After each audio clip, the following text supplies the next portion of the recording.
मंत्र पाठ। ॐ सहना भवतु सहनौ भुनक्तु सह वीर्यं करवावहै तेजस्विनावधीतमस्तु मा विद्विषावहै। ओम शांति शांति शांति।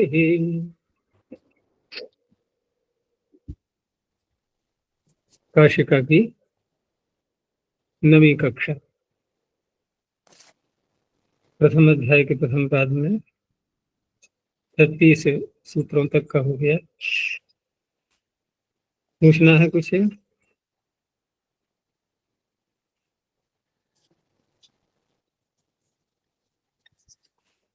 पीछे के प्रकरण में हमने सर्वादीनी सर्वनामानी से लेकर के और अंतरम बहिर्योगोप संज्ञानयो हो यहाँ तक सर्वनाम संज्ञा के विषय में सूत्रों को देखा। आगे 5 सूत्र अव्यय संज्ञा के आ रहे हैं।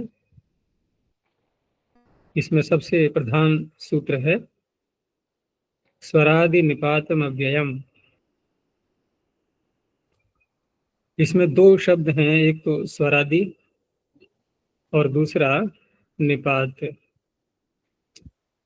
स्वरादि गण है और निपात संज्ञा आगे जो कही जाएगी प्राग्रीश्वरान निपाता के अधिकार में, उन सबको निपात शब्द से लिया है।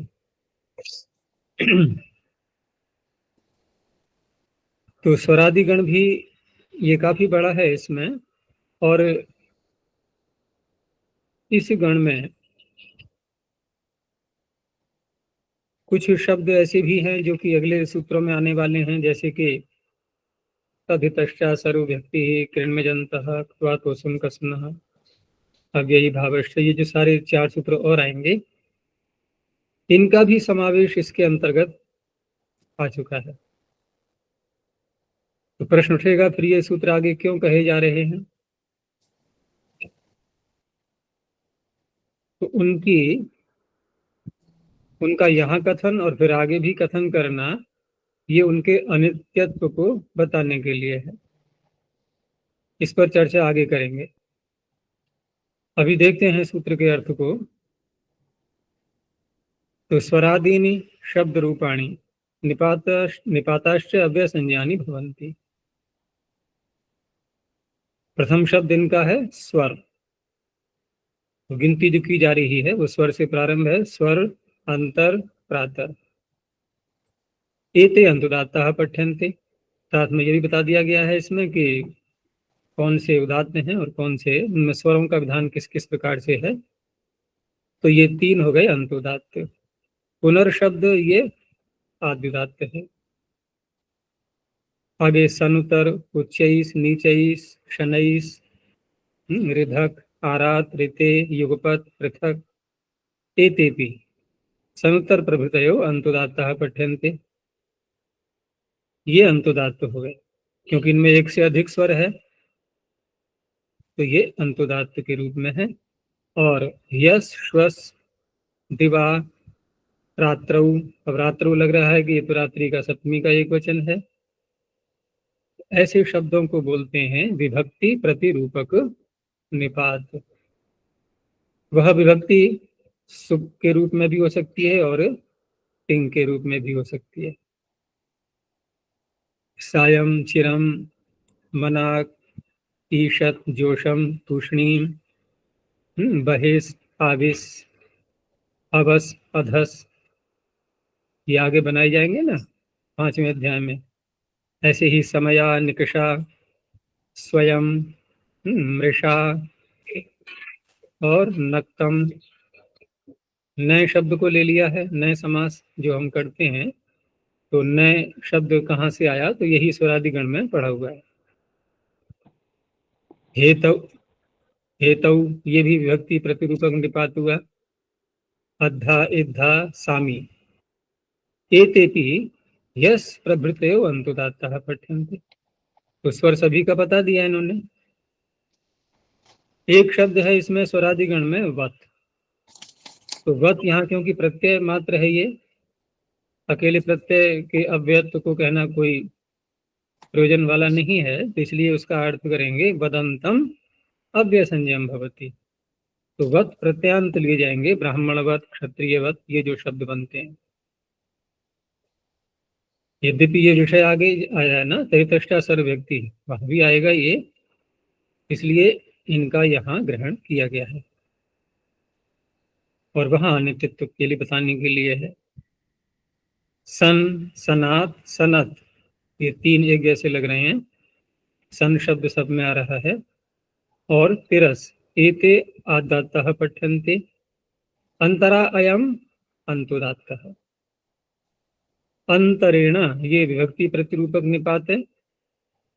ज्योग, कम, शम, कम का बहुत प्रयोग होता है ना, वेद में भी सुख के रूप में आता है ये। और शम शब्द भी, ऐसे कम के रूप भी चलते हैं क शब्द के, कस्मै देवाय हविषा विधेम। सना, सहसा, सना वही है, ये सनातन में बोलते हैं जैसे। सहसा, बिना, नाना, ये भी 5वें अध्याय में बनाया जाएगा। विनय भ्याम नाना न स। स्वस्ति, स्वधा, अलम, वषट, अन्यत, अस्ति, ये भी विभक्ति प्रतिरूपक निपात हुआ तिङन्त के रूप में। उपांशु, क्षमा, विहायसा, दोषा, मुधा, मिथ्या। अब सीधा सूत्र ही बोल दिया, अक्त्वा तोषण का सुना। यद्यपि यहाँ हम कह रहे हैं सूत्र, लेकिन वो तो गिनती की जा रही है प्रत्ययों की। और कृन मकारांतः, ये कृन्मजंतः में जो विषय कहा है उसी को पृथक पृथक करके बोल रहे हैं, कृन मकारांतः। और ये अंतः शब्द यहाँ भी जुड़ जाएगा, त्वा तोसुन कसुन, यानी त्वांतः तोसुनंतः कसुनंतः कृदंतः मकारांतः। फिर कृमजंता में एज एज शब्द आया है, तो उसका कहा आगे संध्यक्षरांतः, ये एज का वाला हो गया। उसके आगे फिर सूत्र क्या था, अव्ययी भावश्च। तो अविभाव समास भी इसमें पढ़ दिया है, अव्ययी भावश्च। आगे पुरा, मिथो, मिथस, प्रबाहुकम, आर्यहलम, ये वैदिक शब्द हैं ये। अभीक्षणम, साकम, सार्धम, समम, नमस, हिरुक। आगे जो तैतष्टा सर्व व्यक्ति में जिन तद्धितों को लिया गया है, तो वहां पर कहाँ से कहाँ तक जो उनकी गिनती की जाती है, अलग अलग फैले हुए हैं वो, तो उसका यहाँ परिगणन किया गया है कि तहसीलादिश तद्धित एधाज पर्यंत, तहसील से लेकर के एधाज तक जो प्रत्यय कहे गए हैं वो सारे आ जाएंगे। और शस, तसी, तो शस और तस, ये दोनों प्रत्यय हो गए। कृत्व, सुच और सुच, ये अलग अलग हैं, इसलिए अलग अलग गिनती की जा रही है इनकी। और आस, थालो, कौन सा है आस? अब आस यहाँ तो नहीं मिलेगा, ये उनादि का है, तो आसी प्रत्यय किया गया है इण धातु से, जिससे अयास शब्द बनता है। तो आस का तात्पर्य आस प्रत्यांत। थाल प्रत्यय, ये अष्टाध्यायी का ही है। और च्यर्थाश्च, कृभ्वस्त योगे संपद्य कर्तरी च्वी, ये च्वी भी आ गया इसमें। और च्वी के अर्थ में आने वाले अन्य प्रत्यय, उनको भी ले लेंगे। तो च्यर्थाश्च, अम, आम, अम प्रत्यय है, कहाँ पर है? आम प्रत्यय, काफ प्रत्यय अमुचत छंदसि है। आम, काफ प्रत्यय किमेत, नहीं नहीं वो नहीं, किमेत तिंग अव्यय घाधाम व द्रव्य प्रकर्षे, प्रत्यय में देखना है हमें।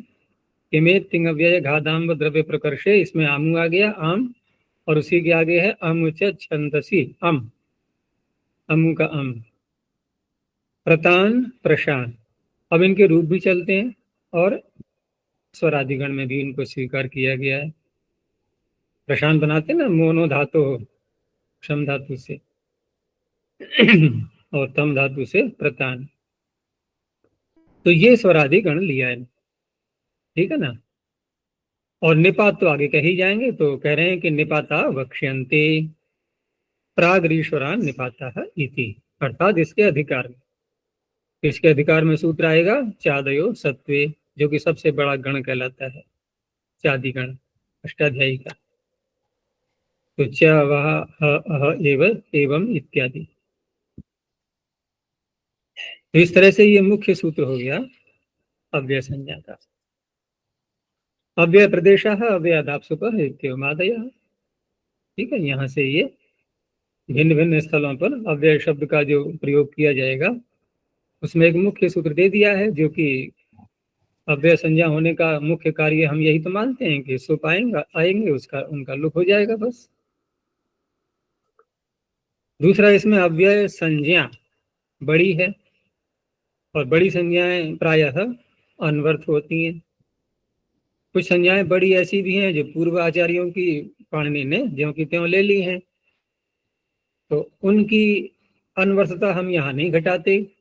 पूर्व आचार्य ने किस रूप में उनकी अनवर्थता ली होगी ये वो जाने, ठीक है ना। लेकिन पाणिनि ने जिनको स्वयं बना करके पढ़ा है बड़ी संज्ञाओं के रूप में, उनकी तो अनवर्थता उनके मस्तिष्क में रहेगी, और उनके मस्तिष्क की बात को व्याख्याकार बोलते ही हैं। तो अव्यय भी ऐसी ही है, ये अनवर्थ संज्ञा। तो उसको कारिका के रूप में उसका अर्थ दिखा दिया गया है कि कैसे है इसकी अनवर्थता, क्योंकि अव्यय नए समास करके, व्यय का तो बहुत प्रयोग करते हैं हम लोग, धन का व्यय होता है नहीं, समय का व्यय, तो व्यय धातु से अच प्रत्यय करके व्यय बन जाएगा, या किसी और से बनाए, व्यय धातु से बनाएंगे तो घट जाएगा, बन जाएगा व्यय शब्द या नहीं।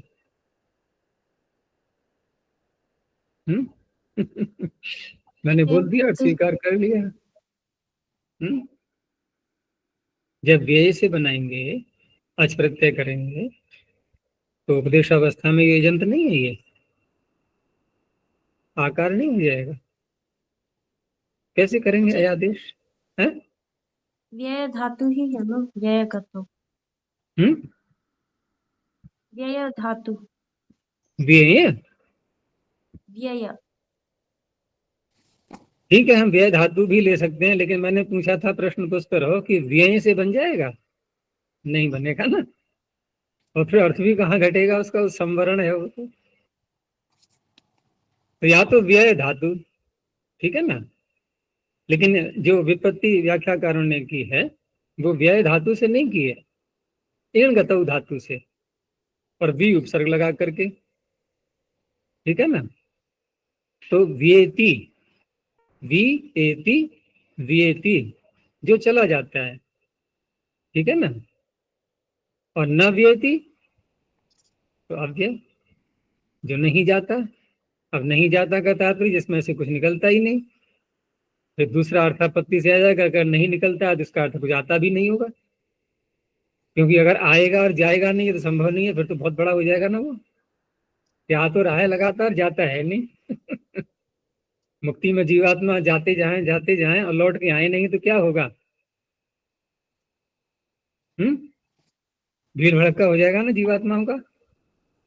फिर सारे मुक्त जीवात्मा ज्यादा दुखी रहेंगे, लड़ेंगे भिड़ेंगे आपस में, संघर्ष होगा ना। फिर बहुत कंजेक्टेड एरिया बन जाएगा। अब देखो तेजस्वी समाधान करेगी इसका। कोई स्थान विशेष के वहां रहते हैं, स्थान नहीं चाहिए जीवात्मा को, स्थान विशेष नहीं है ना मोक्ष कि वहाँ कंजेक्टेड हो जाएगा। क्यों? इस मर्तलोक में रहेंगे मुक्त जीवात्मा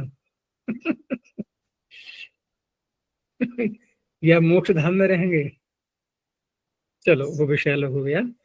तो यहाँ भी और एण धातु, ठीक है ना, न व्येति, अर्थात यहाँ जिसमें कोई परिवर्तन नहीं होता है, एक पूरे अर्थ को लेकर के शब्द बोला जाए तो इसमें कोई परिवर्तन नहीं होता है। अब इस अर्थ को हम लेंगे तो ये सारी बातें जो आगे कही जा रही हैं सब घट जाएंगी कि सदृशम त्रिषु लिंगेषु, क्योंकि लिंगत्व का भेद उसमें लाएं कैसे, शब्दों का अर्थ ही ऐसा है जहां लिंग का निर्धारण नहीं होता।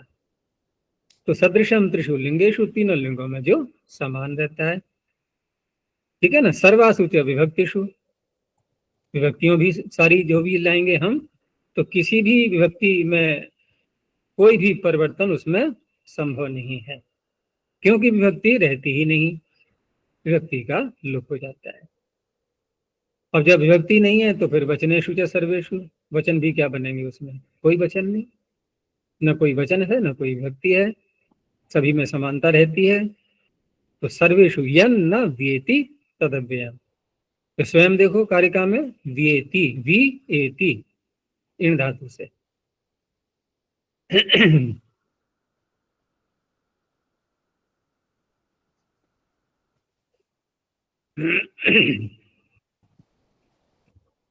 चलो आगे देखते हैं।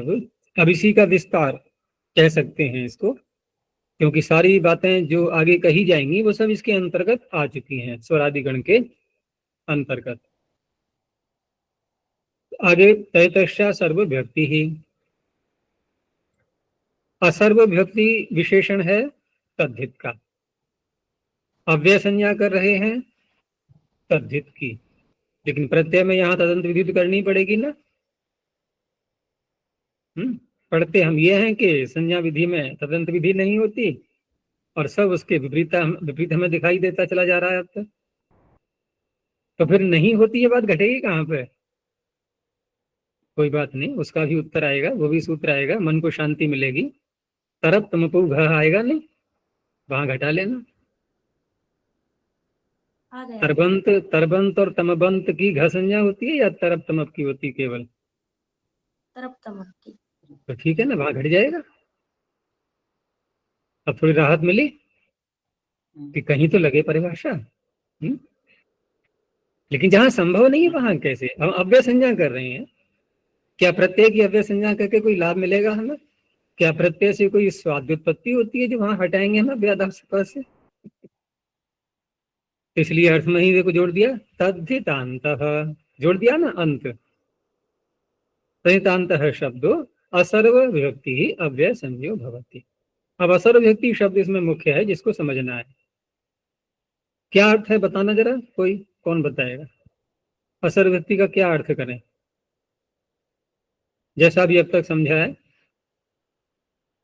कैसा तद्धितान्त शब्द हो जिससे जिससे सारी विभक्तियां नहीं आ सकती हैं, सारी विभक्तियां, बहुवचन, ठीक है ना। तो विभक्ति कहते किसको है? विभक्ति संज्ञा है ना, पाणिनि के द्वारा की हुई। तो किसकी संज्ञा है विभक्ति? एक त्रिक में उपस्थित एक एक प्रत्यय, प्रत्येक की, एक एक प्रत्यय की है या समूह की है? प्रत्येक की। हम एक नियम के अनुसार देखें, सूत्र जो कह रहा है विभक्ति संज्ञा करने वाला, विभक्तिश्च सूत्र में अनुवृत्ति देखो किसकी आ रही है? ऊपर जहां त्रिक की बात हो रही थी, त्रीणि त्रीणि, वो सूत्र ऊपर आ चुका ना, त्रीणि त्रीणि। तो त्रीणि त्रीणि को यहां भी ले आएंगे। अगर हम प्रत्येक को विभक्ति बोलेंगे, ठीक है ना, तो फिर कितनी विभक्तियां हुई? 21। और करते कितनी है? 7। ये तो गलत हो गया ना फिर। 21 विभक्तियां बोलनी चाहिए, हम 7 क्यों बोलते हैं? तो 7 तभी तो बोलेंगे जब त्रिक की करेंगे। तो अब त्रिक की हमने कर ली, ठीक है ना, सु औ जस, अम औ शस, ऐसे करके। अब त्रिक की विभक्ति संज्ञा कर ली तो एक प्रत्यय हम व्यवहार करते हैं कि वही विभक्ति है, इत्यादि नाम लगाते हैं, विभक्तिषु विभक्ति पर रहते। तो एक प्रत्यय पर ही तो रहते ही तो यह कार्य करता है अपना आकार आदेश। तो यह है विभक्ति का अवयव भी विभक्ति ही होता है। शरीर का अंग भी शरीर ही होता है, शरीर का अवयव भी शरीर ही होता है, तो उसमें कोई आपत्ति नहीं है, वहां अवयव अर्थ को लेते हुए विभक्ति का व्यवहार हो जाएगा। अच्छा जी, तो अब फिर रही बात मुख्य रूप को ही विभक्ति कहेंगे ना?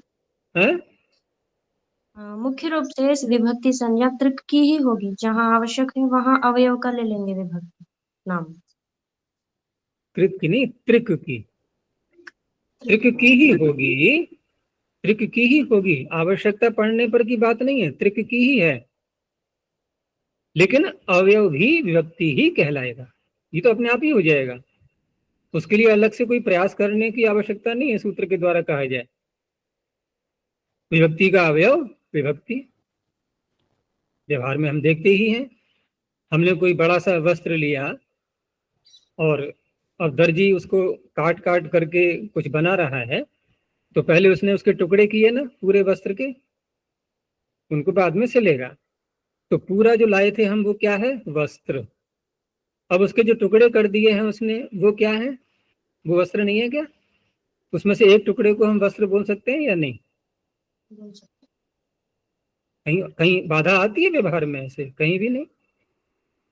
किसी भी बड़ी वस्तु के किसी एक अंश को भी हम उसी नाम से कह देते हैं, तैसे ही यहाँ पर भी है। अच्छा, अब यहाँ घटाओ इसको, देखो आगे स्वयं काशिकाकार ने कहा है कि यस्मात् न सर्व विभक्ति है उत्पत्ति ही। कौन सी विभक्ति है इसमें? विभक्ति है में एक वचन है, षष्ठी का एक वचन, और सर्व शब्द लगाया है उसके साथ में। अब यहाँ सर्व का क्या अर्थ करेंगे कि जिस त्रिक की विभक्ति संज्ञा है उस त्रिक में तीन अवयव हो गए उसके, तो तीन अवयव में एक अवयव लिया हमने, दूसरा लिया, तीसरा लिया, अगर तीनों अवयव आ रहे हैं बारी बारी से एक एक करके, तो फिर ये असर्व विभक्ति नहीं बोलेंगे इसको, ठीक है ना। यस्मात् न सर्व विभक्ति है। अब सर्व का अर्थ यहाँ पर हम एक शब्द में बोले तो पूरी, पूरी विभक्ति, पूरे को बोल देते हैं ना सर्व शब्द से, है?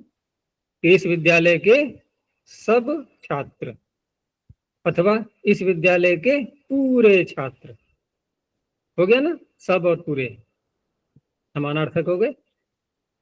तो सब व्यक्ति है ना कि पूरी व्यक्ति जिससे उत्पन्न हो, तो पूरी व्यक्ति का तात्पर्य कि एक वचन ले आए हम, अब द्विवचन या बहुवचन नहीं ला सकते, हुआ स्पष्ट? ऐसा तद्धित प्रत्यांत शब्द उसका नाम होगा अव्यय।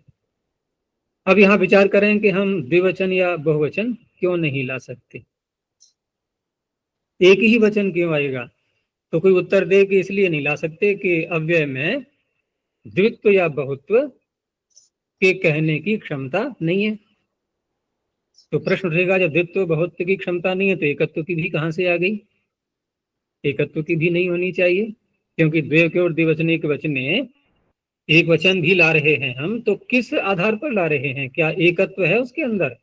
जैसे हमने चा का अर्थ लिया और, तो हम कहेंगे कि देखो एक और है, ये एक अथवा है, ऐसे व्यवहार होता है।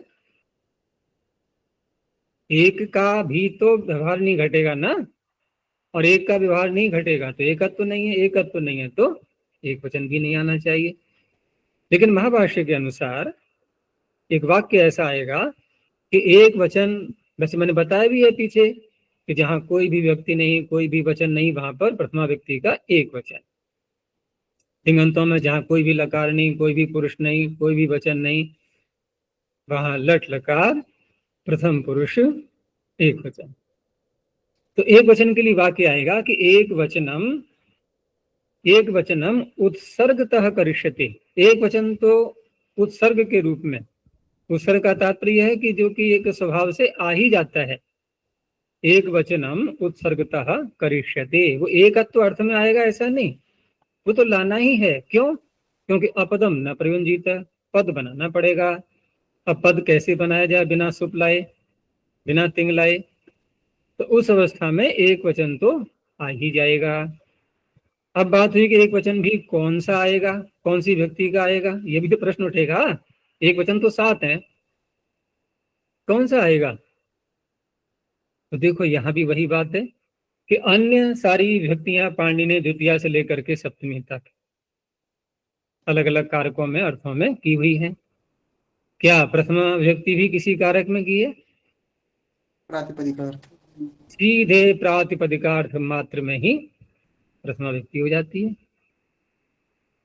है ना? कोई आपत्ति है ही नहीं उसमें। भाई प्रातिपदिक का अर्थ है भाई इतना ही पर्याप्त है हमारे लिए, और हम प्रथमा ला सकते हैं, और प्रथमा लाएंगे तो एक वचनम उत्सर्गतः करिष्यते।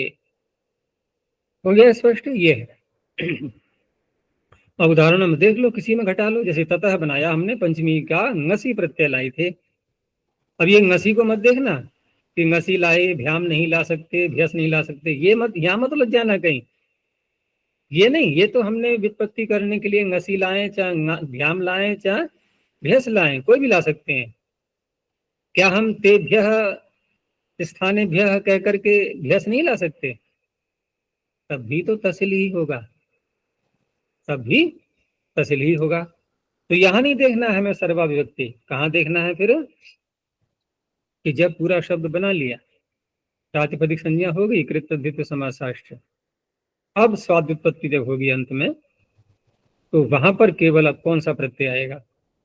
प्रथमा विभक्ति आएगी और एक वचन आएगा, बस।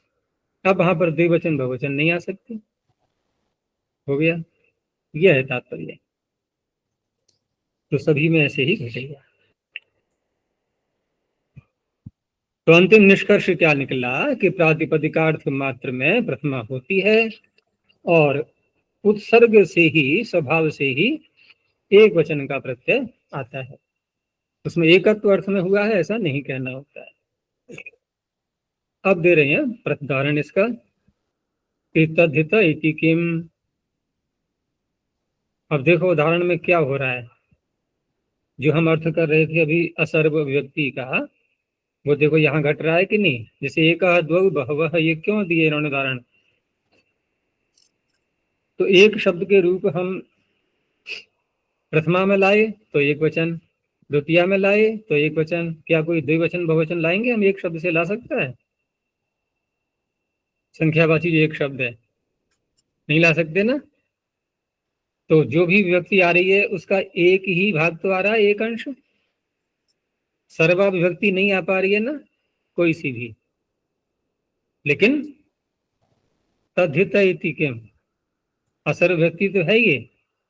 ऐसे ही द्विशब्द केवल द्विवचन वाला भाग ही आ रहा है बस, वहां भी सर्वा विभक्ति नहीं है। विभक्तियां आ जाती है? अन्य विभक्तियां आती है ना, एकम एक के ना करके। वो एक का अर्थ संख्या नहीं है वो। नहीं, क्या कहा, दोबारा बोलना। अन्य वचन नहीं आ सकते, लेकिन विभक्ति एक वचन में अन्य विभक्तियां।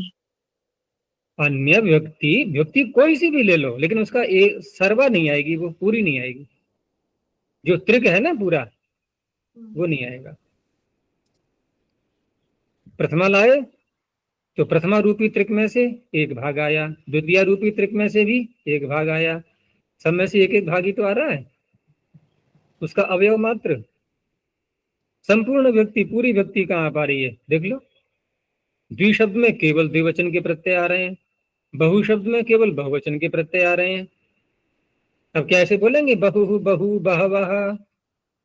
तो दो बहु का क्या अर्थ होगा? बहु है, दो बहुत।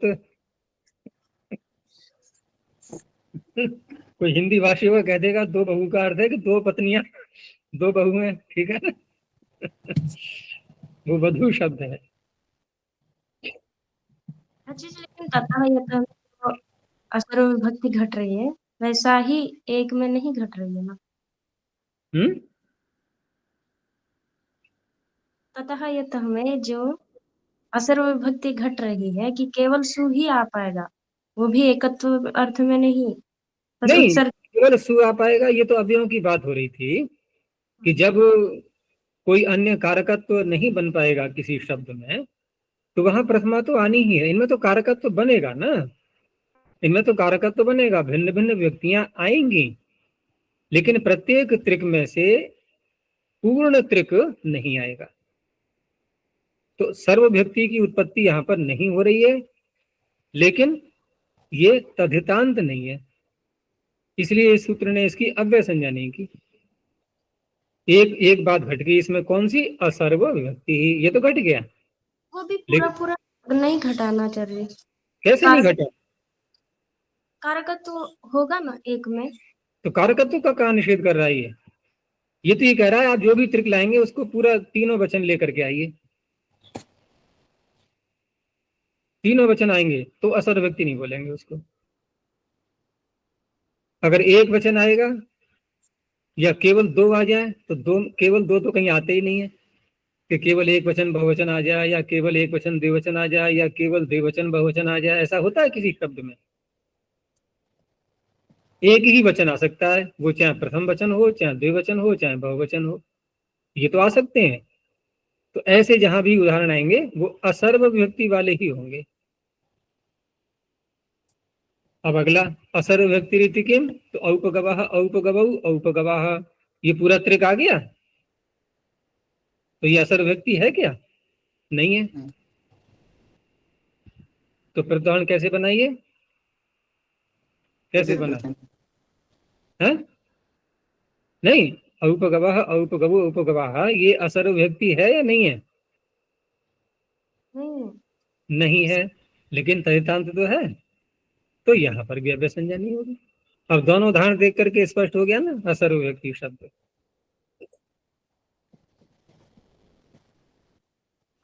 चलो आगे। कृन में जंतः, तो कृद्यो मकारांत इजंतस्य तदंतम शब्द रूपम अव्यय संज्ञाम भवति। स्वादुम कारं भुंक्ते लवणम, संपन्नम कारं भुंक्ते लवणम कारं भुंक्ते।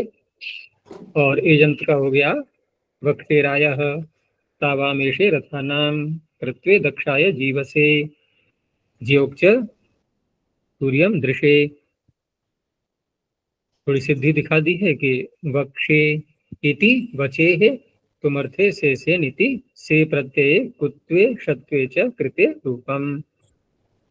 एषम बताया, एषे इति इणः, से प्रत्यय गुणे शत्वे च कृते रूपम। और जीवसे में जीवसे इति जीवे रसे प्रत्यय रूपम।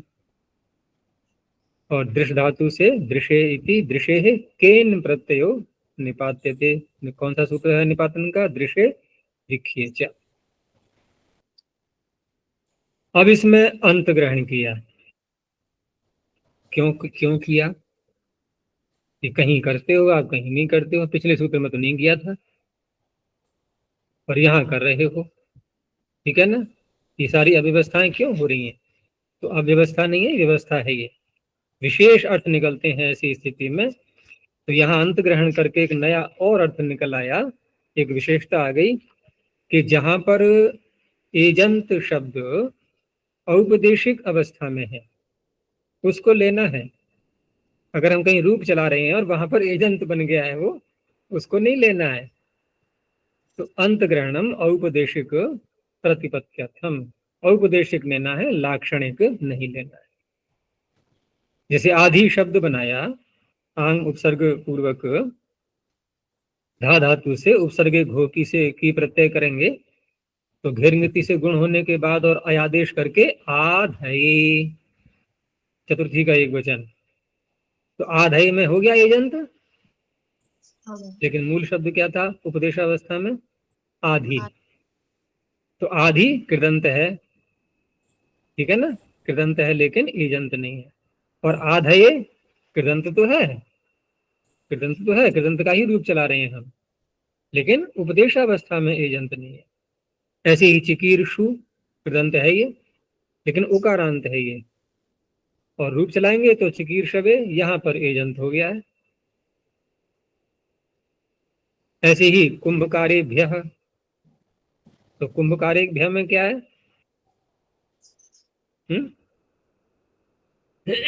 अण प्रत्यय करके बनाया था ना, अण प्रत्यय करके कुंभकार, और भ्यस प्रत्यय ला करके बहुवचन ने झल्लियत से एकार कर दिया, तो बन गया कुंभकारी, हो गया एजंत। अभ्यस का लुक करो, अव्ययादाप सुपह, व्यंजनता लगा करके। तो ये उपदेशावस्था के नहीं है। तो औपदेशिक प्रतिपत्त्यर्थम अंत ग्रहणम, ये अंत का लाभ हो गया। त्वा तो सुन कसुनः, यहाँ नहीं है, देखो अंत का ग्रहण यहाँ ले लेंगे। तो त्वा तो सुन कसुन इत्येवम अंतम शब्द रूपम अव्यय संज्ञम भवति। हृत्वा हृत्वा तो सुन का पुरा सूर्यस्य उदेतो हो आधेयः, पुरा वत्सानाम अपाकर्तो हो, ये तो सुन का हो गया। सूत्र बता दिया कि भाव लक्षणे स्थेण क्रे वदि इति इणः क्रियश्च, दोनों ही धातुओं से तो सुन प्रत्यय। कसुन का उदाहरण सिरपी त्रिदोह कसुन। तो पुरा क्रूरस्य विसृपो विरक्षिण, विसृपः शब्द है इसमें। पुरा जत्रुभ्य आत्रिदः, आत्रिदः ये शब्द है कसुन प्रत्यांत। तो ये सब अव्यय बन गए। अंतिम सूत्र अव्ययी भावश्च, अव्ययी भाव समासो अव्यय संज्ञो भवति। ऐसा ही सूत्र और भी है, चौथे पाद में आएगा ना। नपुंसक वहां क्या अर्थ होगा उसका? नपुंसक लिंग करना, नपुंसक लिंग, स नपुंसकम अव्ययी भावश्च। तो किम प्रयोजनम, यहाँ प्रश्न उठाया कि अव्ययीभाव समास की अव्यय संज्ञा क्यों की गई है। तो 3 कार्य बताए इन्होंने। लुक, ये क को ग और होकर के ङ होकर के लुंग, ये रुन्नासिक रुन्नासिक को। तो लुंग मुख स्वर, मुख स्वर का तात्पर्य जो मुख में स्वर बोलते हैं वो स्वर तो मुख से ही बोलेंगे। तो मुख स्वर का अर्थ है मुख शब्द में स्वर करना, उदात्त अनुदात्त स्वरित, ठीक है ना। और उपचार, उपचार किसे कहते हैं? कोई अतिथि आया, कुछ हम उसके साथ में सम्मान आदि कार्य कर रहे हैं, जल दे रहे हैं, भोजन कर, अरे आप तो ये औपचारिकता निभा रहे हो, है ना, उपचार। ये उपचार वो नहीं है, यहाँ पूर्व आचार्यों की ये संज्ञा है उपचार। तो किसकी संज्ञा है ये उपचार? पीछे आया था कभी प्रकरण, ये बताया था मैंने जी, क्या बताया था? स्वयं काशिकाकार, स्वयं काशिकाकार बताएंगे अभी आगे कि उपचार जो है ना ये पूर्व आचार्यों की संज्ञा है। विसर्जनीय के स्थान पर जो सकार किया जाता है उसकी, विसर्जनीय के स्थान पर सकार, बस इसका नाम है उपचार, ये संज्ञा है। तो 3 प्रयोजन यहाँ पर बनेंगे इसके अव्यय संज्ञा करने के। तो पहले लुक का दिया, उपाग्नि प्रत्यग्नि शलभा पतंती। तो लुक का समझ में आ गया ना, जो सुबाद्युत्पत्ति होगी उसका लुक हो जाएगा अव्ययादाप सुपह, उपाग्नि प्रत्यग्नि अव्यय संज्ञा होने से। मुख स्वर का दिया, उपाग्नि मुखः प्रत्यग्नि मुखः। तो यहाँ पर यहाँ क्या किया गया है? उपाग्नि मुखः प्रत्यग्नि मुखः में कि मुख शब्द जो आ रहा है ना ये, तो मुखम स्वांगम, स्वांगवाची जो मुख शब्द है उत्तर पद में, तो इसको अंतोदात्त प्राप्त हो रहा था मुखम स्वांगम सूत्र से, और इस सूत्र ने अव्यय संज्ञा कर दी इसकी, उपाग्नि शब्द की, प्रत्यग्नि शब्द की। तो अब उत्तर पद के अंतोदात्तत्व की प्राप्ति को अब एक सूत्र ने रोक दिया। उसने कहा कि अव्यय से उत्तर आएगा यदि मुख शब्द, तो उत्तर पद अंतोदात्त मुख शब्द नहीं होगा। न अव्यय दिक् शब्द गो महत स्थूल मुष्टि पृथु पत्सेभ्यः, इसे यहाँ निषेध कर दिया गया। मुखम स्वांगम के आगे भी आई, आगे है ना सूत्र ये, नाव्यय दिक् शब्द, तो ये हो गया मुख स्वर। तो मुख स्वर किया है या रोका है?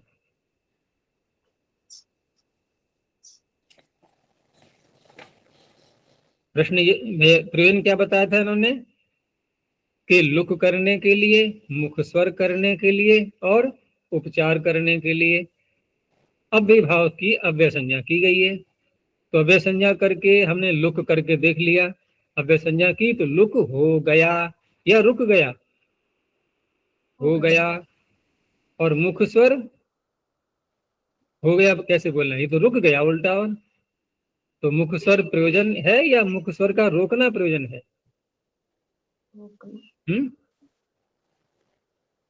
हमें ज्वर हो गया, डॉक्टर के पास गए, डॉक्टर ने पूछा क्या समस्या है, कि डॉक्टर साहब ज्वर हो गया, ठीक है ना। डॉक्टर से हम मांग रहे हैं कि ज्वर की दवाई दे दो। तो डॉक्टर कहेगा ज्वर तो आपको पहले से ही है, मैं उसकी दवाई क्या दे दूं?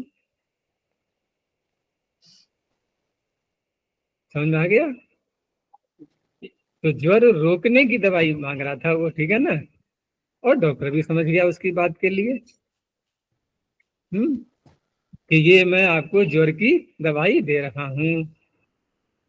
अब दवाई ले ली तो ज्वर तो निकल गया, हाथ से चला गया वो तो यहाँ पर भी दो प्रकार से बातें की जाती हैं, ठीक है ना। मच्छरदानी क्यों लाते हैं हम?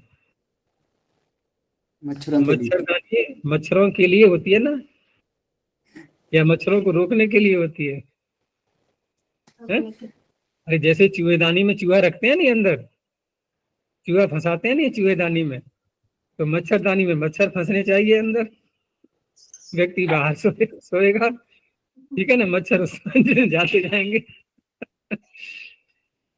तो व्यवहार में देखो ना, भाषा कैसे कैसे प्रयोग में आती है, तो संस्कृत भी उससे अछूती नहीं है। इसलिए यहाँ पर मुख स्वर ऐसे ही उपचार में भी आएगा, उपचार में भी वही बात घटेगी।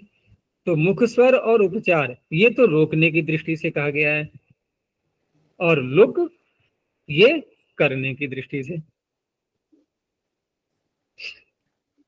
तो इस तरह से मुख शब्द का अंतोदात्त नहीं होगा। और तस्मिन प्रतिषिद्धे पूर्व पद प्रकृति स्वर एव भवति, पूर्व पद का स्वर रहेगा। उपचार का उदाहरण दिया, उपयः कारः, उपपयः कामः। और उपचार कहते हैं सकार को, जो कि विसर्जनी के स्थान में होता है। यहाँ तो दिखाई भी नहीं दे रहा है, यहाँ तो विसर्जनी बोले जा रहे हैं, तो यहाँ भी उसको रोका गया है। तो विसर्जनीय स्थानिकस्य सकारस्य उपचार इति संज्ञा तत्र अव्ययी भावस्य अव्ययत्वे, अव्यय संज्ञा कर दी सूत्र ने, तो लाभ क्या हुआ कि अतः क्री कमी कंस कुंभ पात्र कुशा कर्णीषु अनव्ययस्य, ये कहता है अव्यय नहीं होना चाहिए।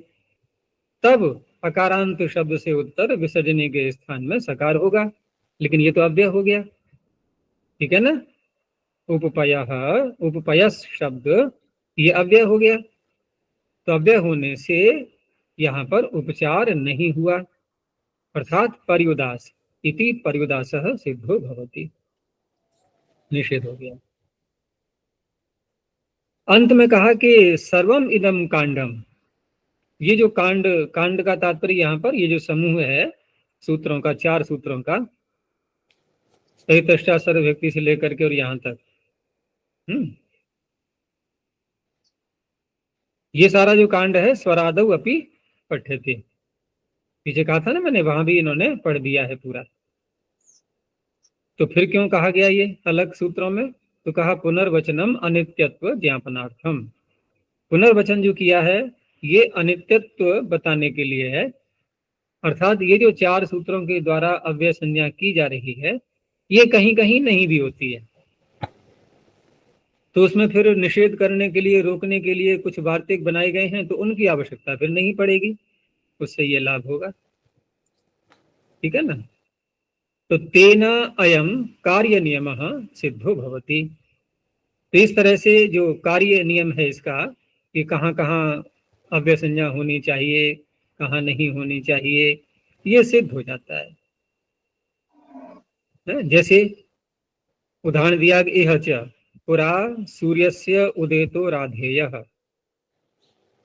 अब यहाँ इस उदाहरण में पुरा सूर्यस्य उदेतो राधेयः, सूर्यस्य में षष्ठी दिखाई दे रही है, सूर्यस्य में षष्ठी दिखाई दे रही है नहीं, ऐसे ही पुरा क्रूरस्य विसृपः, विसृपः क्रूरस्य में षष्ठी है, और उदेतो और विसृपः ये शब्द हैं अव्यय, तो अव्यय के साथ में जो षष्ठी यहाँ पर दी गई है, तो वहां तो सूत्र निषेध करने वाला बैठा हुआ है, न लोकाव्यय निष्ठा खलर्थ त्रिनाम। अव्यय शब्द आ गया है सूत्र में कि अव्यय के साथ में षष्ठी नहीं होती, ठीक है ना, और फिर भी यहाँ पर षष्ठी हो रही है। तो ये जो अनित्यत्वता है, यहाँ पर अनित्यत्व दिखाने के लिए कि ऐसे स्थलों पर कुछ जहाँ वार्तिक के द्वारा निषेध किया गया है उसके कहने की आवश्यकता फिर नहीं होती, क्योंकि वहां पर एक वार्तिक दिया गया है कि अव्यय प्रतिषेधे, अव्ययों का जो मतलब यही सूत्र पर न लोकाव्यय पर कि अव्यय प्रतिषेधे तो सुन कसुनो हो अप्रतिषेध। तो सुन और कसुन प्रत्यांतों के साथ में न लोकाव्यय सूत्र नहीं लगता, तो अब इसकी कहने की आवश्यकता नहीं है। यहाँ से हमने अर्थापत्ति से निकाल लिया, अनित्यत्वता निकाल ली यहाँ से, क्योंकि स्वरादिगण में भी पढ़ा है और यहाँ भी दोबारा पढ़ दिया, तो यही इसकी अनित्यता है।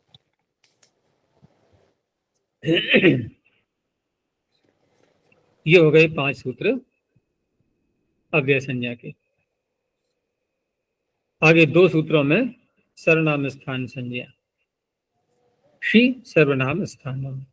देखो ये भी संज्ञा बड़ी है ना, बड़ी क्या है, तो बहुत ही बड़ी हो रही है।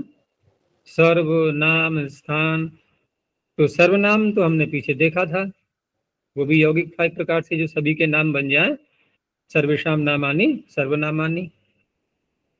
तो ऐसे जो सर्वनाम शब्द हैं, क्या उनके स्थान में कुछ कर रहे हैं यहाँ पर? ऐसा तो कुछ भी नहीं है।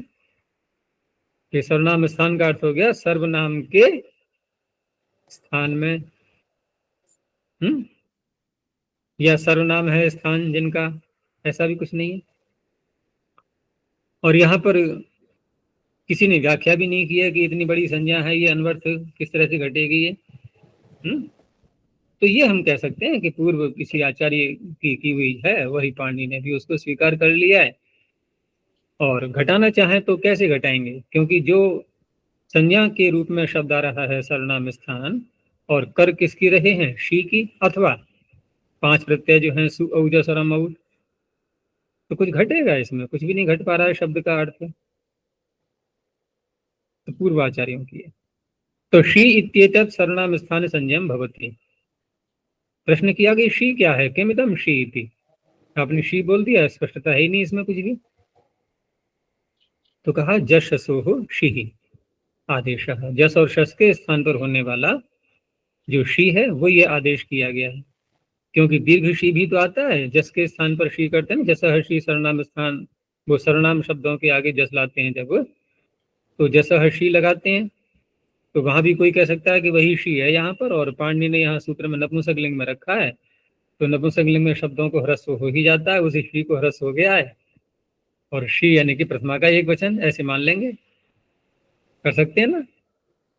क्योंकि वैयाकरणों का दिमाग कैसा होता है, कैसा होता है, खुरापाती, उथल पुथल करने वाला। तो उथल पुथल करने वाले होते हैं ना, उनको तो कुछ भी जो है, कल्पना शक्ति बहुत तीव्र होती है, तो कुछ भी कर सकते हैं अर्थ को। इसलिए स्वयं स्पष्ट कर दिया है कि जशसो होशी ही आदेश है, इधर उधर दिमाग को नहीं दौड़ाना है, ये उसी श्री का ग्रहण है। तो कुंडानी तिष्ठन्ति कुंडानी पश्य दधीनि मधुनि त्रिपुणि जतुनि, ये इसके उदाहरण हो गए।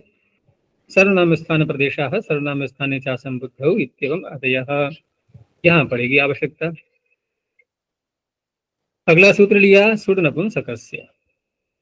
सुट इति पंच वचनानि सर्वनाम स्थान संज्ञानि भवन्ति। अनपुंसकस्य कहा, तो अनपुंसकस्य के 2 अर्थ कर सकते हैं हम। जहां भी नए समास होता है ना, तो प्रसज्य प्रतिषेध और पर्युदास प्रतिषेध, ये तो स्पष्ट है दोनों बातें, कि प्रसज्य प्रतिषेध बहुत बलवान होता है, ठीक है ना। जैसे किसी को रस्सी से बांध करके रख दिया जाए,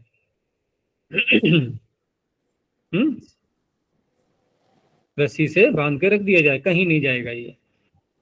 और एक ऐसा है कि उसको डांट दिया कि हमारे यहाँ नहीं आओगे, ठीक है ना, और किसी घर में जाओ या मत।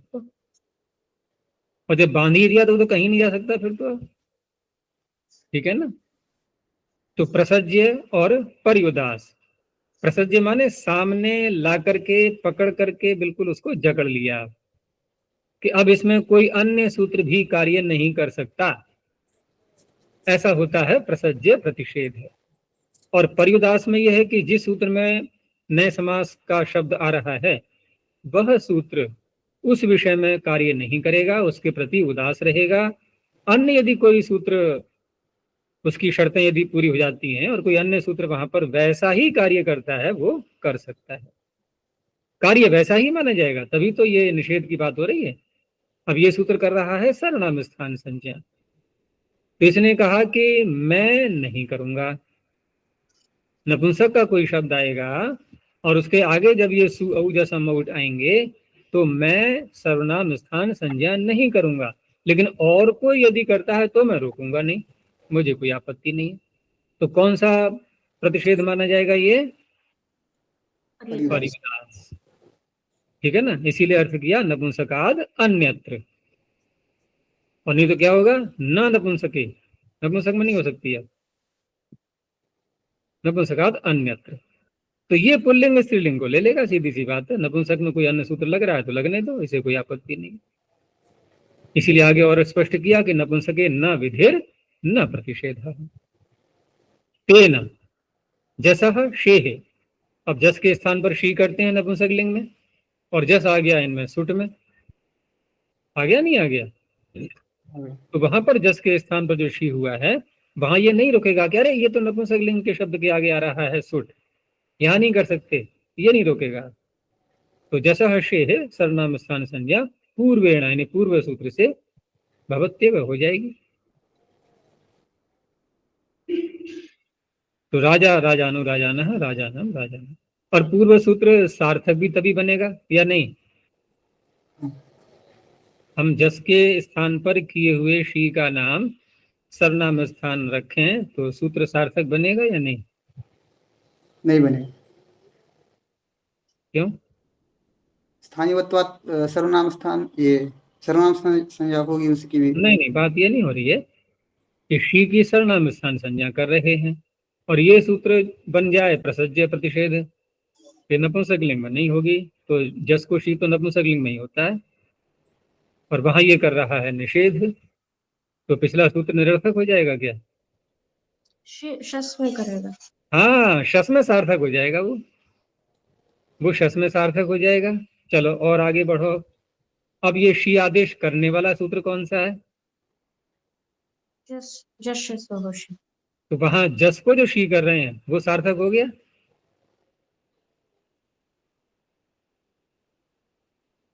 वो सार्थक हो जाएगा। वो सार्थक का तात्पर्य उसने शी आदेश कर दिया।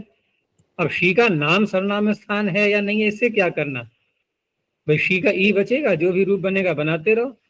यही तो है कि सर्वनाम स्थान नहीं करोगे तो नवागम नहीं हो पाएगा। तो वो कहेगा मैं क्या करूं भाई, मैंने तो शी आदेश कर दिया, मेरा कार्य पूरा हो गया, वो तो सार्थक हो गया। ई का प्रयोग करेंगे हम, जस का प्रयोग ना करके ई प्रत्यय हो गया अब एक प्रकार से, ठीक है ना।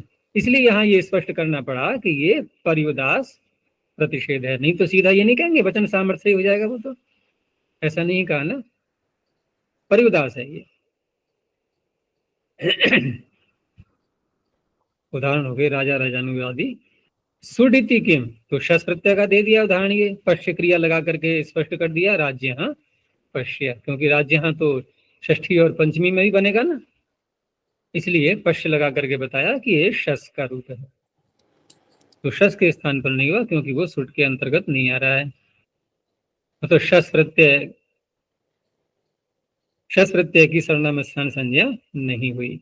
अनपुंसक किम, तो सामनी वेमनी, अब ये सामन और वेमन के आगे है, चाहे हम प्रथमा का द्विवचन लाएं चाहे द्वितीय का द्विवचन लाएं, दोनों ही सुट में आ गए, दोनों सुट में आ गए, लेकिन नपुंसक लिंग शब्द के आगे है ये सुट, तो ये नहीं करेगा। और अन्य किसी सूत्र से प्राप्त है नहीं, जो औ को शी किया गया है नपुंसकाच्य सूत्र से, इस शी की सर्वनाम स्थान संज्ञा अन्य किसी सूत्र से है नहीं, ठीक है ना। तो यहाँ पर सर्वनाम स्थान संज्ञा न होने से सर्वनाम स्थाने चा संबुद्ध से दीर्घ नहीं हुआ, सामनी वेमनी।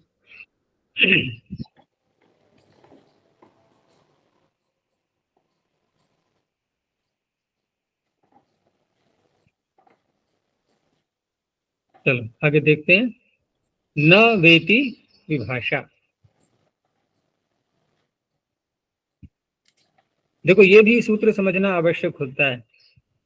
यहाँ प्रारंभ में जो बात बता रहा हूं ना उसको ध्यान रखना कि विभाषा जो शब्द आ रहा है सूत्र के अंदर, और हम ये भी देखते हैं कि यहाँ संज्ञा का प्रकरण चल रहा है, ये है संज्ञा।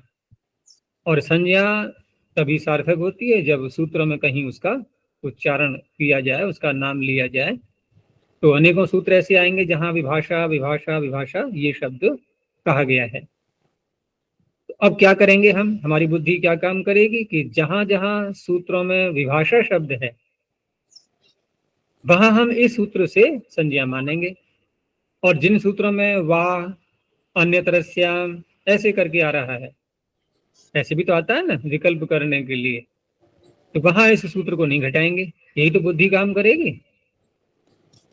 तो ऐसे नहीं करना, ये मैंने प्रारंभ में ही बता दिया, ऐसे मत करना। अर्थात चाहे किसी सूत्र में वाह है या किसी सूत्र में अन्यतरस्याम है अथवा किसी सूत्र में विभाषा है, कहने का तात्पर्य कहीं भी विकल्प यदि हो रहा है, बस विकल्प एक सामान्य शब्द है और विकल्प शब्द का ही प्रयोग नहीं किया है पाणिनि ने जो सामान्य शब्द है उसका नहीं किया है प्रयोग, अन्य अन्य शब्द लिए गए हैं, तो विकल्प अर्थ निकलना चाहिए। अब उस विकल्प अर्थ में, अब विकल्प हम देखते हैं वहां दो प्रकार के, हमने अनेक सूत्रों में देखे ना कि प्राप्त विभाषा, कहीं पर अप्राप्त विभाषा, और किसी सूत्र में दोनों विभाषाएं, प्राप्ता प्राप्त विभाषा। अब प्रश्न यह है कि इस सूत्र के द्वारा जो अर्थ निकल रहा है संज्ञा करते समय, जिस अर्थ की हम ये संज्ञा कर रहे हैं, वह अर्थ प्राप्ता प्राप्त विभाषा को बता रहा है। समझ में आ गया? जहां प्राप्ता प्राप्त विभाषा है वहां ये सूत्र संज्ञा करेगा, तब उसके अर्थ की स्पष्टता होगी। और जहां केवल प्राप्त विभाषा है वहां संज्ञा की आवश्यकता नहीं, जहां अप्राप्त विभाषा है वहां भी संज्ञा की आवश्यकता नहीं है। समझ में आ गया?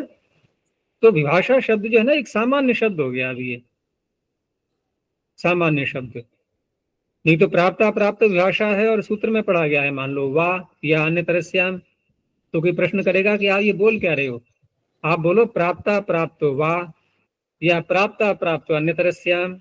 आप प्राप्ता प्राप्त विभाषा क्यों बोल रहे हो, सूत्र में तो वाह है या अन्य तरस्याम है। ये प्रश्न उठ सकता है या नहीं?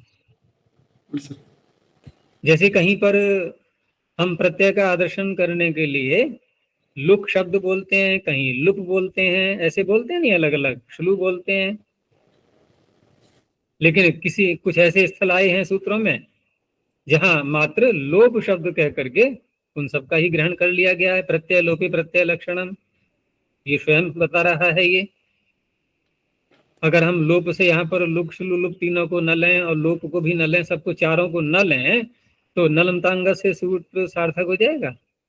ये क्यों कर रहा है निषेध? ये निषेध तभी तो कर रहा है कि प्रत्यय लोपी प्रत्यय लक्षणम से प्रत्यय लक्षण कार्य प्राप्त हो रहा था। तो कोई कह सकता है कि हो रहा था तो लोप करोगे आप तभी तो होगा, आप लुक श्लू लुप कह करके कैसे उससे प्रत्यय लक्षण कर लोगे? तो क्या उत्तर आएगा कि लोप शब्द एक सामान्य अर्थ का बोधक है कि प्रत्यय का आदर्शन मात्र। ऐसे ही यहाँ पर है कि किसी विषय के दो भाग कर देना कि ये विधि होती भी है और नहीं भी होती है, इसको कहने के लिए विभाषा का प्रयोग किया गया है। अब उस कार्य को कहने के लिए कहीं पाणिनि ने वा शब्द का प्रयोग किया है, कहीं अन्यतरस्याम का किया है, कहीं विभाषा का किया है, कहीं किसी आचार्य का ही नाम ले दिया है। अनेकों प्रकार के उन्होंने विधियां अपनाई हैं। इसलिए यहाँ पर जो विभाषा शब्द है ना, एक सामान्य अर्थ का बोधक है, संज्ञा होते हुए भी। हो गया स्पष्ट? अब चलते हैं आगे। तो न इति प्रतिषेध, सूत्र का अर्थ घटा रहे हैं, कैसे घटाएंगे हम? इनके प्राप्ता प्राप्त ये अर्थ कैसे घटाएंगे? तो न इति प्रतिषेध, वा इति विकल्प। देखो स्वयं इसमें वा आ गया एक शब्द, और वा पाणिनि ने अन्यत्र पढ़ा भी है, तो जहां वा आएगा वहां केवल मात्र विकल्प अर्थ लेंगे फिर हम। तो केवल विकल्प नहीं, वहां प्राप्ता प्राप्त भी अर्थ ले सकते हैं। केवल विकल्प का अर्थ हुआ कि या तो इनके जो पक्ष, जो किसी विधि कोई की जा रही है और उसके दो पक्ष बना दिए, होता भी है और नहीं भी होता है। लेकिन उसमें अनेक शब्द ऐसे आते हैं कि जहाँ प्राप्त नहीं है विधि और प्राप्त भी है, दोनों बातें आ रही हैं, तो वहां नहीं घटा पाएंगे ना पूरे वाक्य इसी अर्थ को केवल। तो वहां हमें यही सूत्र लगाना पड़ेगा कि न वेति विभाषा। लेकिन यहां जब अर्थ करेंगे हम विभाषा का, तो वहां का अर्थ मात्र लेंगे विकल्प। तो हम दोनों अर्थों को जोड़ेंगे कैसे कि तयोः प्रतिषेध विकल्पयोः विभाषा इति संज्ञा भवति। विभाषा नाम तो रख दिया, लेकिन अब ये बुद्धि में आएगा नहीं अभी कि निषेध और विकल्प, ये दोनों का सामंजस्य कैसे करेंगे। निषेध भी हो रहा है और विकल्प भी हो रहा है, ये बात दोनों इकट्ठी हो सकती है क्या? नहीं होंगी ना। अरे एक काम करो ना, या तो निषेध करो या विकल्प करो। ये क्या, निषेध भी है और विकल्प भी है? जैसे किसी छात्र से कहें कि देखो आपको ये ग्रंथ नहीं पढ़ना है, जैसे महर्षि ने त्याज्य और अत्याज्य ग्रंथ लिखे हैं ना, पाठ्य और त्याज्य, कि ये ग्रंथ नहीं पढ़ना है, और फिर कह दिया जाए कि विकल्प भी है इसमें, तो ये क्या हो गया? फिर तो पढ़ भी सकता है वो। दोनों बातें एक साथ कैसे घट जाएंगी? लेकिन यहाँ तो एक ही संज्ञा में दोनों अर्थ आ रहे हैं। देखो, न वा इति विभाषा, तो इसका अर्थ घटेगा क्रम से। वो कैसे होगा आगे बताएंगे अभी। पहले का इति शब्द जो लगाया गया है सूत्र में, तो नियम तो यही होता है कि स्वम रूपम शब्दस्य, तो शब्दों की संज्ञा नहीं है ये अर्थ की है, इसलिए इति लगा दिया। इति लगा करके फिर अर्थ निकलता है, स्वरूप नहीं। तो इति करणो अर्थ निर्देशार्थ, और अनेकों सूत्रों में ऐसा किया गया है। विभाषा प्रदेशेषु, अब कैसे अर्थ बनेगा कि विभाषा के जो प्रदेश हैं। अब विभाषा प्रदेश शब्द से जो मैंने पीछे बात कही थी उसका ध्यान रखना, वा अथवा अन्यतरस्याम कुछ भी आ रहा हो सूत्र में, ये सब कहलाएंगे विभाषा प्रदेश। तो विभाषा प्रदेशेषु प्रतिषेध विकल्प उपतिष्ठेते, अब ये दोनों अर्थ वहां पर उपस्थित होते हैं, निषेध और विकल्प। लेकिन दोनों की संगति कैसे होगी? तो कहा ऐसे होगी कि क्रम से इनका अर्थ करना है आपको, कि तत्र प्रतिषेधे न समीकृते, पहले प्रतिषेध से समीकरण करेंगे। अब समीकरण कहाँ होता है? जैसे कहीं किसी भूमि का स्थल कहा जाए कि इसको सम करो, तो इसका तात्पर्य क्या है कि कहीं ऊंची है वो कहीं नीची है। जहां सम है वहां थोड़ी कहा जाएगा सम करो, कहीं ऊंची है कहीं नीची है। अब ये सूत्र कह रहा है कि प्रतिषेध से समीकरण करना है। इसका अर्थ है कि जिस सूत्र में हम इसको घटा रहे हैं उस सूत्र में कुछ विधियां पहले से प्राप्त हैं, मतलब कुछ शब्दों में वह विधि प्राप्त है और कुछ शब्दों में अप्राप्त है। हो गया ना, विषमता आ गई, अब ऊंचा नीचापन आ गया। तो अब उसको समीकरण कर दिया है। तो समीकरण किस तरह से किया है? समीकरण इस तरह से किया है कि नहीं वाला कर दिया। अब नहीं वाला कर दिया तो जिनमें प्राप्त नहीं है उनमें हमें कुछ नहीं करना है, और जिन शब्दों में वह विधि प्राप्त है उनको भी नहीं कर दिया। हो गया स्पष्ट? अब सारे शब्द कैसे हो गए वो कि इनमें किसी में भी प्राप्त नहीं है। अब ये न का कार्य पूरा हुआ। अभी विभाषा संज्ञा पूरी नहीं हुई है, आधा काम हो गया। अब अगला कार्य, अब वा शब्द आया, अब वा से हमने विकल्प अर्थ ले लिया, अब विकल्प कर लेंगे, ठीक है ना। अब विकल्प का तात्पर्य क्या हुआ कि जिस विधि की भी चर्चा की जा रही है वह विधि होगी भी और नहीं भी होगी। अब वो अलग बात है कि बाद में जब विश्लेषण करेंगे, बारीकी से देखेंगे, तो समीकरण से पहले की अवस्था को लाएंगे कि देखो इनमें तो प्राप्त था, इनमें प्राप्त नहीं था, इसलिए हम बोलेंगे फिर प्राप्ता प्राप्त विभाषा है, ऐसे कहा जाएगा। लेकिन सूत्र कैसे घटाया हमने विभाषा को कि हमने विकल्प ही किया है लेकिन समीकरण के बाद किया है। तो ये सूत्र वहीं लगना है जहां पर, अर्थात जिन जिन सूत्रों में प्राप्त भी है और अप्राप्त भी है कोई भी कार्य। इसलिए आगे कहा है कि उभयत्र विभाषा प्रयोजयन्ति, ठीक है ना। जो उभयत्र विभाषाएं हैं अर्थात प्राप्ता प्राप्त विभाषाएं हैं, उन्हीं सूत्रों में इस संज्ञा का प्रयोजन होता है और वहीं पर जो है न और वा इन दोनों का अर्थ घटता है। इसलिए पीछे वाक्य बोला था कि तत्र प्रतिषेधेन समीकृते विषय पश्चात विकल्प प्रवर्तते। अब महाभाष्य में इनका पूरा परिगणन कर दिया है। जब महाभाष्य पढ़ोगे ना तो वहां सारे संदेह दूर हो जाएंगे। वहां ये संदेह नहीं रहेगा कि ऐसी कौन सी विभाषा रह गई जहां हम ये निश्चय न कर पाए कि ये प्राप्त प्राप्त है। वहां पूरी संख्या गिना दी गई है। अब उनके अतिरिक्त जहां कहीं भी विकल्प का विधान है किसी सूत्र में, वो या तो प्राप्त विभाषा कहलाएगी या अप्राप्त विभाषा कहलाएगी। उभयत्र विभाषा सारी गिना दी गई है। तो उसमें एक उदाहरण दिखाया उन्होंने, विभाषा श्वे है। उदाहरण भी ऐसा दिखाया जहां विभाषा शब्द ही पड़ा हुआ है सूत्र में। लेकिन इसको देख करके उदाहरण को ये मत समझना कि जहां जहां विभाषा है वहीं सूत्र को लगाएंगे हम। बा और अन्यत्रस्याम वाले में भी लगा सकते हैं। तो विभाषा श्वे का उदाहरण सुषाव शिष्वाय। तो यहाँ क्या करते हैं हम, कैसे करेंगे कि न से समीकरण करके और भाग को लगाएंगे। फिर कैसे, ये देखो यहाँ शुषाव शुशुवतु शुशुव ऐसे रूप चलाते हैं। तो हमने एक उदाहरण में देखा, यहाँ तो शुषाव इतना ही बना, शिष्वाय नहीं, शुषाव और शिष्वाय, हाँ दूसरा दे दिया है, और शुशुवतु और पिश्वीयतु। अब विचार ये करना है कि ये सूत्र संप्रसारण कर रहा है। संप्रसारण तो इससे पिछले वाले सूत्र भी कर रहे थे, वची स्वपी यजादि नाम कीति। कहाँ कर रहा था ये संप्रसारण? ये शुशावा में कर रहा था क्या, अर्थात अनल में कर रहा था क्या? अनल पर रहते नहीं कर रहा था ना। चलो, तो एक जगह तो मिला हमें कि जहां पर संप्रसारण रूपी विधि प्राप्त नहीं थी। क्या अतुस में कर रहा था? अतुस क्योंकि कित है, वची स्वपी यादि नाम किति, कित में तो कर रहा था वो। तो दोनों बातें मिल गई ना, कि अनल में कर नहीं रहा था अर्थात संप्रसारण प्राप्त नहीं हो रहा था, ऐसे कहा जाएगा किसी भी सूत्र से, और अतुस में प्राप्त हो रहा था। इसने कित और इंगित की अनुवृत्ति को हटा दिया।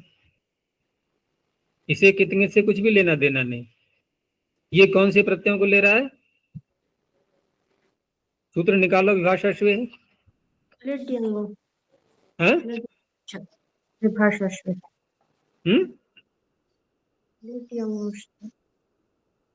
हाँ, लिट यंग ओष्ट। तो लिट और यंग, ये हमारा लिट का उदाहरण है। तो लिट प्रत्यय की अनुवृत्ति आ रही है उसमें, तो उसने पूरे ही लिट को ले लिया, कित और इंगित वाला जो विशेषण हटा दिया। तो अब इस तरह से क्या होगा कि पहले न से हम समीकरण करेंगे। तो क्या करेंगे समीकरण? जो अनल में प्राप्त नहीं है इसमें घटाएंगे, या अतुस में प्राप्त है इसको घटाएंगे, यहाँ घटाएंगे। हैं? अतुस में प्राप्त है। हाँ, जोर से बोला करो, ठीक है ना, ऊर्जा रहनी चाहिए बोलते समय। तो अतुस में जितनी जोर से मैं बोल रहा हूँ तुम्हारी आवाज में इतनी धीरे धीरेपन रहता है। तो अतुस में जो प्राप्त हो रही है, संप्रसारण प्राप्त हो रहा है, उसको इसने न से हटा दिया, ठीक है ना। न बीती भाषा ने न से उसको हटा दिया। अब हटा दिया तो निषेध हो गया एक प्रकार से, ठीक है ना। अनल में पहले से ही निषेध था, निषेध का तात्पर्य प्राप्त नहीं था, और अतुस में भी वही स्थिति ला दी कि यहाँ भी प्राप्त नहीं है। अब समीकरण हो गया। अब विकल्प का अर्थ घट जाएगा कि विकल्प से होता है, इनके अनल में भी होता है, अतुस में भी होता है विकल्प से। इस तरह से कहेंगे इसको। तो ये है उभयत्र विभाषा। विभाषा प्रदेशाः विभाषा श्वे इत्येवम् आदयः। ठीक है, इतना ही रखते हैं अभी। प्रणव ध्वनि। ओम।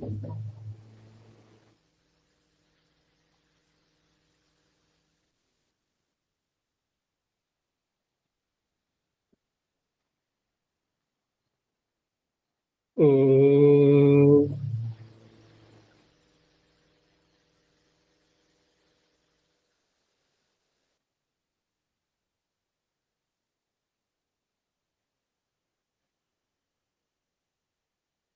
ओ